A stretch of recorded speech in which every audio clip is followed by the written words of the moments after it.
Good afternoon everyone. I am Prachivani. Welcome you in online lecture on non-verbal codes.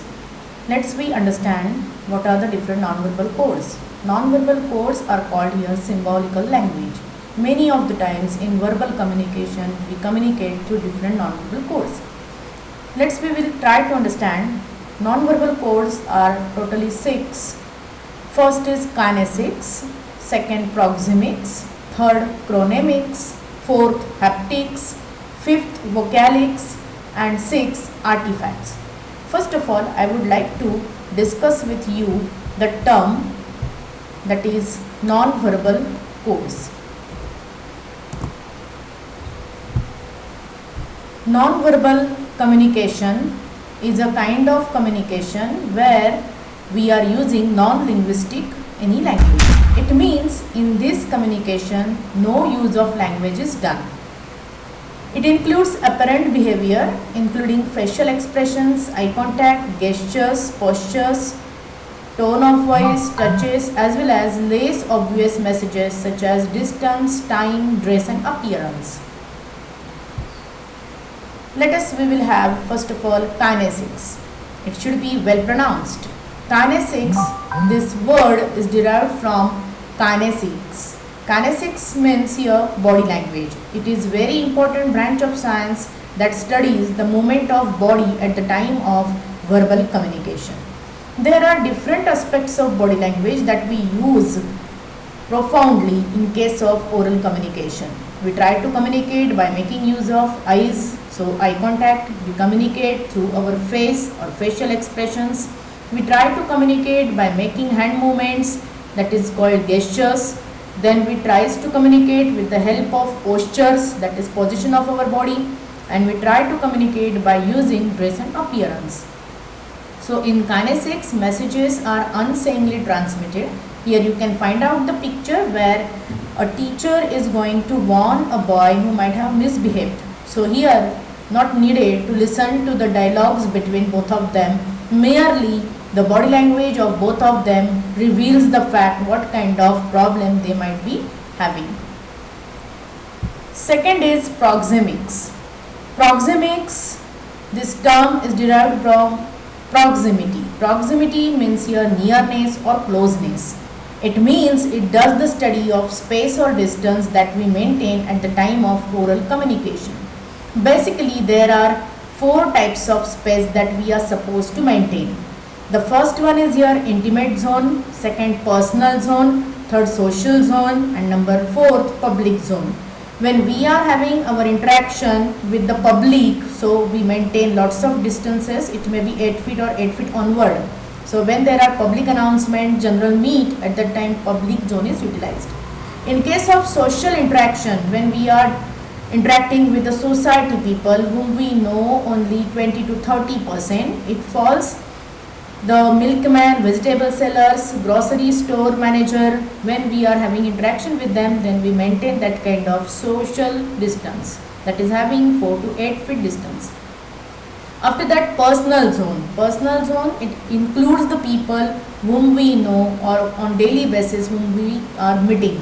So it includes the peers group, then some of the neighbors, or we can say here family members or relatives. When we are interacting with them, we can have our communication by using 2 to 4 feet distance.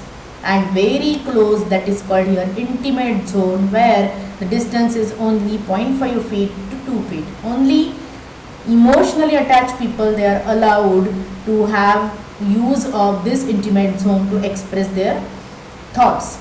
Especially when the mother and child, they are having their interaction, they can use this intimate space. Otherwise we have to guard it as our personal or private property. Even then, the same space is well maintained in the animals also when they are having their discussion with the different. When we go very much close to the animals, even then we are going to invade their intimate zone, and very soon they become here ready to attack on us, and sometimes the same behavior can be easily found in the dogs. So here we can find out a very good arrangement of the classroom where teacher is getting sufficient space distance is well maintained from the students and both of them may feel comfortable for listening and execution of the lecture. If sufficient space is given, both of them they can give more and more and they can get maximum comfortability in the execution of their own thoughts. Then the third one is here chronemics. Chronemics, this term relates to the use of time or how we respond to the available time. So use of time, it tells the personality of the person. One of the renowned personality from India, our country, is here Mahatma Gandhi ji. He was very much prompt in case of time and that's why from then the concept of time is again here maximally introduced.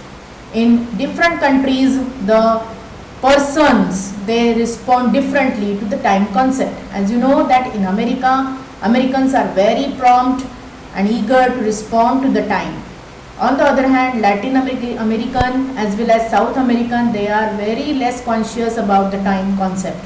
Even then, if they reach to the particular spot 40 minutes late, it is actually expected for them, and that's why culture wise, person wise, country wise the concept of time differ. Generally the person, if they are following the time span very accurately, they are called here a successful personality. And successful personalities always go for punctual, they are showing their tremendous interest into their work, even it indicates their liking as well as disliking, even honesty and success is easily displayed from their personality. So we should be very much conscious about the chronemics. Next one is here haptics. Haptics is related to the touch. It is the branch of science that does the study of touch communication. So sometimes we communicate by accepting or avoiding the touches. On the basis of that, there are two types of touches, that is positive touch and negative touch. The touches indicates intention behind communication. It also defines the nature, character of someone. It tells what kind of thinking process is going on in one's mind. It tells what kind of emotions the persons are having.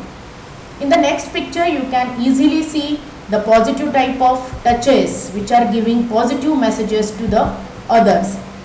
In the first picture, we can see a pat or caring touch is given to the child or infant by the mother. It reflects the affection or love for the baby. In the second picture, handshaking implies your friendliness or it shows open-mindedness of both of them and it shows real happiness. In the third picture, you can see the pat given on the back of a boy. It reflects praise or approval given to someone. Hug communicates warmth of love. Even then, all that type of the touches indicate the positive type of touches. On the other hand, we are having negative type of touch.